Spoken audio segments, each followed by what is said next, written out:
तो बच्चों, मैं नेहा चौधरी स्वागत करती हूँ आपका। देखिए बच्चों, हम लोग यूनिट नंबर 15 बहुलक के बारे में पढ़ रहे थे और पिछले वीडियो में हम लोगों ने बहुलकों का एक हल्का सा परिचय पढ़ा और साथ ही साथ इनके वर्गीकरण का अध्ययन किया। और आज हम लोग बात करेंगे कुछ महत्वपूर्ण बहुलकों के बारे में। तो देखिए ध्यान दीजिए, देखिए कुछ महत्वपूर्ण योगज बहुलक। तो सबसे पहले हम बात करेंगे योगज बहुलकों की। देखिए इसमें पहले है पॉलीथीन। तो देखिए बच्चों, सबसे पहले हम पॉलीथीन के बारे में पढ़ेंगे।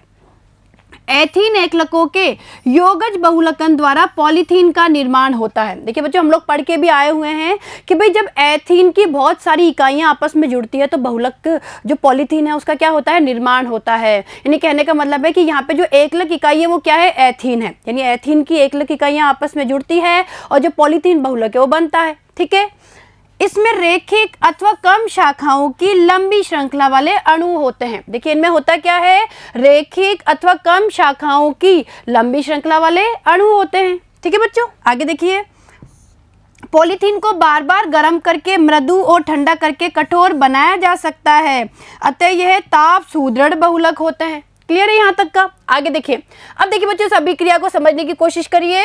देखिए हम पढ़ के भी आए हुए हैं कि जब एथीन के, देखिए यहाँ पे एथीन है, एथीन के एन अणु आपस में अभिक्रिया करते हैं परोक्साइड की उपस्थिति में और ये क्या बन गया, पॉलीथीन बन गया। ठीक है, आगे देखिए, पॉलीथीन दो प्रकार की होती है। तो देखिए बच्चों, पॉलीथीन के प्रकार देखिए, पहला है अल्प घनत्व पॉलीथीन, दूसरा है उच्च घनत्व पॉलीथीन। इसे कहा जाता है LDPE, इसे कहा जाता है HDPE। और LDPE का मतलब क्या है, लो डेंसिटी पॉलीथीन, और ये है हाई डेंसिटी पॉलीथीन। ठीक है, तो देखिए आगे, अब पहला देखिए अल्प घनत्व पॉलीथीन। देखिए बच्चों, इसे 1000 से 2000 तक उच्च वायुमंडलीय दाब और 350 से 570 केल्विन ताप पर डाई ऑक्सीजन अथवा परोक्साइड प्रारंभक यानी उत्प्रेरक की सूक्ष्म मात्रा की उपस्थिति में एथीन के बहुलकन द्वारा प्राप्त किया जाता है। ठीक है, इन बहुलकों में रेखीय श्रृंखलाएं शाखित होती है। भाई इनमें होता क्या है, जो रेखीय श्रृंखलाएं हैं, देखिए जो ये रेखीय श्रृंखलाएं हैं, ये रेखीय श्रृंखलाएं क्या होती है, इस तरीके से शाखित होती है। देखिए बच्चों, जो अल्प घनत्व पॉलीथीन की हम लोग बात करें तो उनकी जो रेखीय श्रृंखलाएं हैं, देखिए ये रेखीय श्रृंखलाएं हैं, एक तो ये हो गई, एक ये रेखीय श्रृंखला हो गई, और ये रेखीय श्रृंखलाएं भी आपस में क्या होती है, शाखित होती है। ठीक है, चलिए आगे देखिए। अब देखिए, अल्प घनत्व पॉलीथीन रसायनतः अक्रिय और कठोर परंतु लचीली और विद्युत की अल्पचालक होती है। इसका उपयोग विद्युत वाहक तारों के विद्युत रोधन और निष्पीड़न बोतलों, खिलौनों और लचीले पाइपों के निर्माण में किया जाता है। ठीक है, आगे देखिए।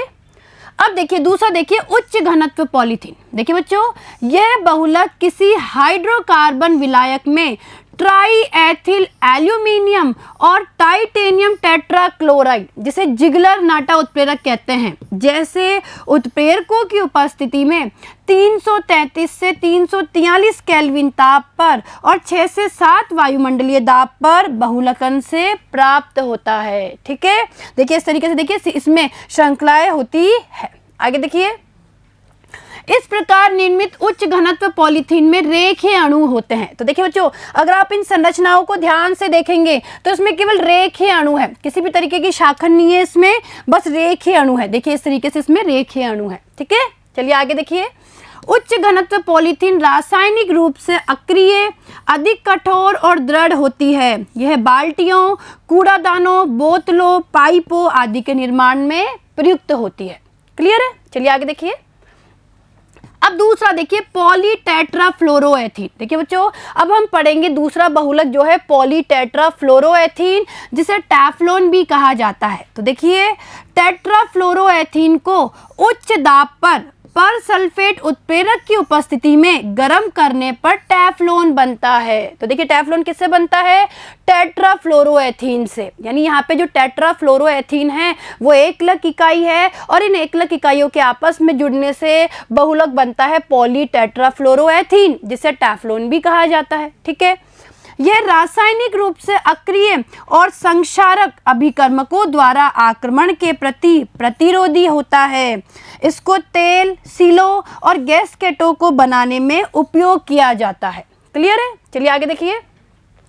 नॉन स्टिक बर्तन बनाने में इसका उपयोग होता है। देखिए जो नॉन स्टिक बर्तन है उन पर जो परत चढ़ी होती है वो टेफ्लॉन की ही परत होती है। क्लियर है? तो देखिए अभिक्रिया देख लीजिए। देखिए बच्चों अभिक्रिया से समझिए। देखिए ये क्या है, टेट्राफ्लोरोएथीन है जिसके N अणु भाग ले रहे हैं, और जो टेट्राफ्लोरोएथीन के अणु हैं उनके आपस में योगज बहुलकन के द्वारा, और देखिए किसकी उपस्थिति में, उत्प्रेरक की उपस्थिति में उच्च दाब पर, तो ये टेट्राफ्लोरोएथीन के बहुलकन से पॉलीटेट्राफ्लोरोएथीन यानी टेफ्लोन का निर्माण होता है। ठीक है, ये हो गया हमारा बहुलक। तो ये हो गई एकलक इकाई और ये हो गया बहुलक। क्लियर है? आगे देखिए।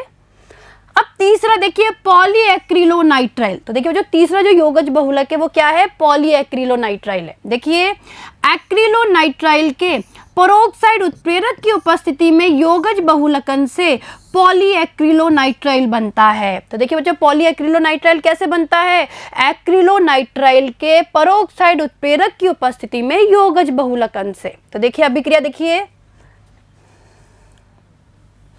देखिए बच्चों अभिक्रिया देखिए। देखिए ये क्या है, एक्रिलोनाइट्राइल। देखिए बच्चों ये एक्रिलोनाइट्राइल है, एक्रिलोनाइट्राइल के N अणु भाग ले रहे हैं। ठीक है, योगज बहुलकन होगा यहाँ पे परोक्साइड उत्प्रेरक की उपस्थिति में, ये बन गया पॉलीएक्रिलोनाइट्राइल, यानी ये एकलक इकाई है। इस एकलक इकाई के योगज बहुलकन से ये बहुलक बनता है पॉलीएक्रिलोनाइट्राइल। ठीक है, तो आया समझ में ये आपको? चलिए आगे देखिए। पॉलीएक्रिलोनाइट्राइल का उपयोग ऊन के प्रतिस्थापी के रूप में औद्योगिक रेशे जैसे ऑर्लोन अथवा एक्रिलीन बनाने में किया जाता है। ठीक है, तो ये क्या हो गए, इसके उपयोग हो गए। ठीक है बच्चों, आगे देखिए। अब देखिए कुछ महत्वपूर्ण संघनन बहुलक। तो देखिए बच्चों अब हम बात करेंगे कुछ महत्वपूर्ण संघनन बहुलकों के बारे में। देखिए इसमें पहला क्या है, नायलॉन 66। देखिए बच्चों बहुत इंपॉर्टेंट है, परीक्षा में पूछा जाता है कि नायलॉन 66 कैसे बनता है। तो देखिए ध्यान दीजिए, हेक्सामेथिलीन डाइएमीन एवं एडिपिक अम्ल के उच्च दाब तथा उच्च ताप पर संघनन बहुलक द्वारा नायलॉन 66 बनाया जाता है। तो देखिए समझिए यहाँ पे कि हेक्सामेथिलीन डाइएमीन और जो एडिपिक अम्ल है उसके संघनन बहुलकन के द्वारा इसका निर्माण होता है। यह एमाइड बंध युक्त बहुलक होता है। इसका उपयोग शीटों, ब्रशों के शूकों और वस्त्र उद्योग में किया जाता है। तो देखिए आगे देखिए अभिक्रिया देखिए कैसे बनता है ये। देखिए बच्चों अभिक्रिया को समझने की कोशिश करिए। देखिए पहले अभिक्रिया समझिए।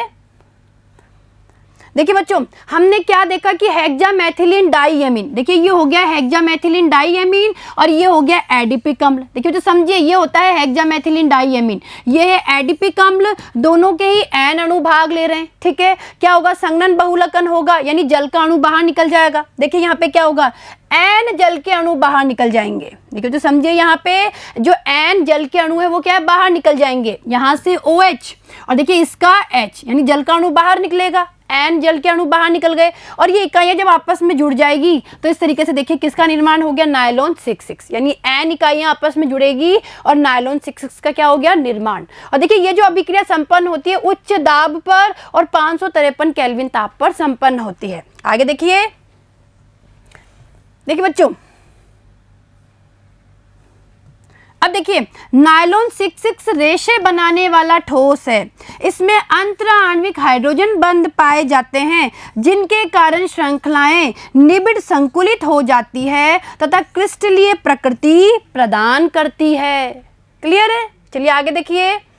अब देखिए दूसरा, देखिए नायलॉन 6। तो देखिए दूसरा संघनन बहुलक क्या है, नायलॉन 6 है। देखिए बच्चों यह कैप्रोलैक्टम को जल के साथ उच्च ताप पर गर्म करके प्राप्त किया जाता है। तो देखिए बच्चों जो नायलॉन 6 है उसकी एकलक इकाई क्या है, कैप्रोलैक्टम। आगे देखिए नायलॉन 6 का उपयोग टायर की डोरियों, वस्त्रों और रस्सियों के निर्माण में किया जाता है। तो देखिए समझिए यहाँ पे अभिक्रिया देखिए बच्चों, देखिए ये तो है कैप्रोलैक्टम। देखिए बच्चों ये संरचना होती है हमारे कैप्रोलैक्टम की, कैप्रोलैक्टम है और देखिए 533 से 543 केल्विन ताप पर। ठीक है, अब देखिए क्या होगा, जो कैप्रोलैक्टम है जब जल के साथ इसे गर्म करेंगे, देखिए जल के साथ उच्च ताप पर जब इसे गर्म करेंगे तो हमें इस तरीके से क्या प्राप्त होगा, नायलॉन 6 प्राप्त होगा। ठीक है बच्चों, चलिए आगे देखिए। अब तीसरा देखिए पॉलिएस्टर। देखिए बच्चों यह द्विकार्बोक्सिलिक अम्लों और डाइऑल का बहुसंघनन उत्पाद होता है। देखिए बच्चों पॉलिएस्टर क्या होता है, यह द्विकार्बोक्सिलिक अम्लों और डाइऑल का बहुसंघनन उत्पाद होता है। उदाहरण देखिए डेक्रोन या टेरिलीन। और देखिए बच्चों ये हम लोग पढ़ के भी आए हुए हैं, हमने इसका उदाहरण पढ़ा है कि किस तरीके से डेक्रोन या टेरिलीन को बनाया जाता है, जो किसका उदाहरण है, पॉलिएस्टर का। ठीक है, देखिए इसे एथिलीन ग्लाइकोल और टेरेफ्थैलिक अम्ल के मिश्रण से 420 केल्विन से 460 केल्विन ताप पर जिंक एसिटेट एंटीमनी ट्राईऑक्साइड उत्प्रेरक की उपस्थिति में गर्म करके बनाया जाता है। तो देखिए बच्चों इसकी अभिक्रिया हमने पढ़ ली है। ठीक है, आगे देखिए यह क्रिजरोधी रेशा है। इसका उपयोग सूती तथा ऊनी रेशे के साथ सम्मिश्रण कर वस्त्र बनाने में किया जाता है। सुरक्षा, सिर स्त्राणों आदि में कांच प्रबलन पदार्थों की तरह भी इसका उपयोग होता है। ठीक है, चलिए आगे देखिए।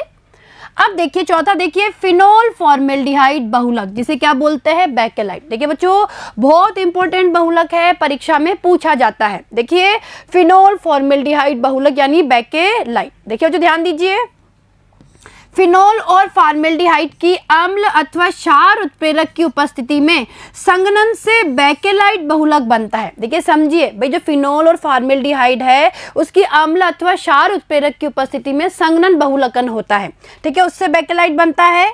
देखिए प्रारंभ में फिनोल और फॉर्मेल्डिहाइड की क्रिया से ऑर्थो अथवा पैरा हाइड्रोक्सी मैथिल फिनोल बनता है। देखिए तो सबसे पहले होता क्या है कि इसमें फिनोल और फॉर्मेल्डिहाइड की जब अभिक्रिया होती है तो सबसे पहले ऑर्थो अथवा जो पैरा हाइड्रोक्सी मैथिल फिनोल है वो बनता है। ठीक है, या तो ऑर्थो या पैरा हाइड्रोक्सी मैथिल फिनोल बनता है, जो फिनोल के साथ पुनः अभिक्रिया कर रेखीय उत्पाद नोवोलक बनाता है। जो क्या बनाता है, वापस नोवोलक, यानी जो ऑर्थो अथवा पैरा हाइड्रोक्सी मैथिल फिनोल बना है ना, वो फिनोल के साथ दोबारा अभिक्रिया करके क्या बनाएगा, नोवोलक बनाएगा। ठीक है, आगे देखिए। देखिए बच्चों इस अभिक्रिया को समझिए, इस अभिक्रिया से आप अच्छे समझ सकते हैं। देखिए बच्चों ये क्या है, देखिए बच्चों ये तो है फिनोल, ये तो है फिनोल और ये क्या है, फॉर्मेल्डिहाइड। ठीक है, फिनोल और फॉर्मेल्डिहाइड की अम्ल या क्षार की उपस्थिति में अभिक्रिया होगी।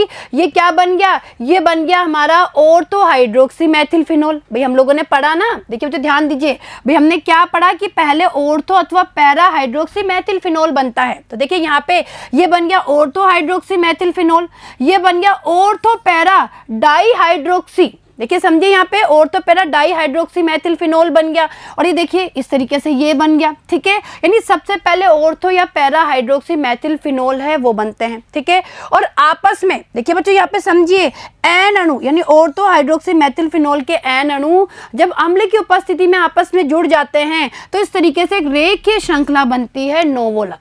ठीक है, रेखीय बहुलक बनता है नोवोलक। ये क्या होता है, रेखीय बहुलक, ये नोवोलक रेखीय बहुलक होता है। आगे देखिए, फॉर्मेल्डिहाइड के साथ गर्म करने पर नोवोलक तिर्यक बंध बनाकर बेकेलाइट का निर्माण करता है। अब देखिए जो ये नोवोलक है, इस नोवोलक को अगर फॉर्मेल्डिहाइड के साथ गर्म किया जाता है तो जो नोवोलक की जो रेखीय श्रृंखलाएं होती है उनके बीच में तिर्यक बंध बन जाते हैं, और तिर्यक बंध बनते ही देखिए बच्चों समझिए, जैसे ही तिर्यक बंध का निर्माण हो जाता है इनके बीच में, देखिए ये एक श्रृंखला हो गई नोवोलक की और ये दूसरी श्रृंखला हो गई नोवोलक की। देखिए जो ध्यान दीजिए, ये नोवोलक की एक श्रृंखला, ये दूसरी श्रृंखला, और इनके बीच में देखिए ये क्या बन गए, तिर्यक बंध का निर्माण हो गया, और इस तरीके से क्या बनता है, बेकेलाइट बनता है। ठीक है, समझिए बच्चों इस तरीके से बेकेलाइट बनता है जिसमें तिर्यक बंध पाए जाते हैं।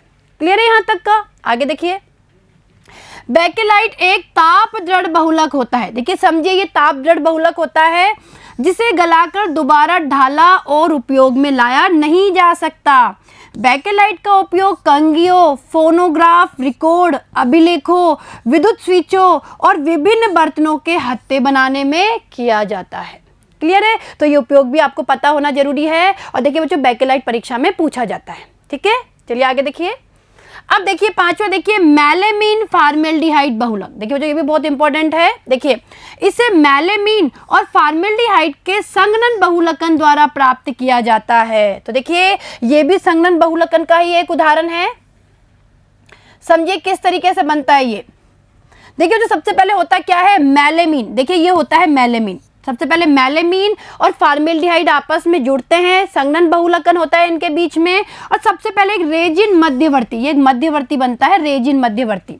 और ये जो रेजिन मध्यवर्ती है इसकी इकाइयाँ, बहुत सारी इकाइयाँ आपस में जुड़ती है, यानी इनके बहुलकन से मैलेमीन बहुलकन। देखिए इस तरीके से मैलेमीन जो बहुलक है उसका क्या होता है, निर्माण होता है। तो आया समझ में भाई, मैलेमीन और फॉर्मेल्डिहाइड, ठीक है, इनके जुड़ने से पहले रेजिन मध्यवर्ती बनता है और इस रेजिन मध्यवर्ती के बहुलकन से मैलेमीन बहुलक का निर्माण होता है।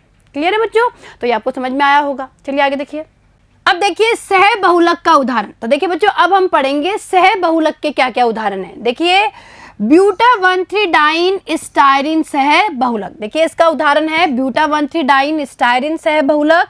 और देखिए ये कैसे बनता है, देखिए बच्चों, देखिए ब्यूटा 1,3 डाइन, देखिए ये ब्यूटा 1,3 डाइन है, देखिए ये ब्यूटा 1,3 डाइन है, इसके एन अणु है, और ये क्या है, स्टायरीन है, ठीक है। और इन दोनों के सह बहुलकन से बन गया ब्यूटाडाइन स्टायरीन सह बहुलक, ठीक है। तो ये हो गया हमारे सह बहुलक का उदाहरण, ठीक है बच्चों। आगे देखिए। अब देखिए यह अत्यधिक कठोर बहुलक होता है, भाई ये क्या होता है, बहुत ही अधिक कठोर बहुलक होता है। यह प्राकृतिक रबर का उत्तम विकल्प है। इसका उपयोग स्वचालित वाहनों के टायर, फर्श की टाइलों, जूतों के घटकों, केबिल के रोधन पदार्थ आदि के उत्पादन के लिए किया जाता है। तो देखिए बच्चों यह बहुत अधिक कठोर बहुलक होता है। भाई जो हमारा ब्यूटाडाइन स्टायरीन सह बहुलक है ना, ये क्या होता है, बहुत अधिक कठोर बहुलक होता है और प्राकृतिक रबर का उत्तम विकल्प है। इसका उपयोग देखिए स्वचालित वाहनों के टायर, फर्श की टाइलों, जूतों के घटकों, केबिल के रोधन पदार्थों आदि के उत्पादन में इसका क्या किया जाता है, उपयोग किया जाता है। क्लियर है? तो ये आपको समझ में आया होगा, ठीक है। तो देखिए बच्चों आज हम लोगों ने कुछ महत्वपूर्ण बहुलकों के बारे में पढ़ा और ये महत्वपूर्ण बहुलक भी आपको समझ में आए होंगे। तो देखिए बच्चों आप इनकी प्रैक्टिस करिए और सबसे पहले समझने की कोशिश करिए कि किस बहुलक की एकलक इकाई क्या है और जो कौन सा बहुलक है वो किस प्रकार का बहुलक है। भाई योगज बहुलक है, संघनन बहुलक है या सह बहुलक है। क्लियर है? तो लिख लिख के इनकी प्रैक्टिस करिए और इसी के साथ ये वीडियो समाप्त होता है और जो आगे आने वाले वीडियो में हम नेक्स्ट टॉपिक्स के बारे में अध्ययन करेंगे। ठीक है, धन्यवाद।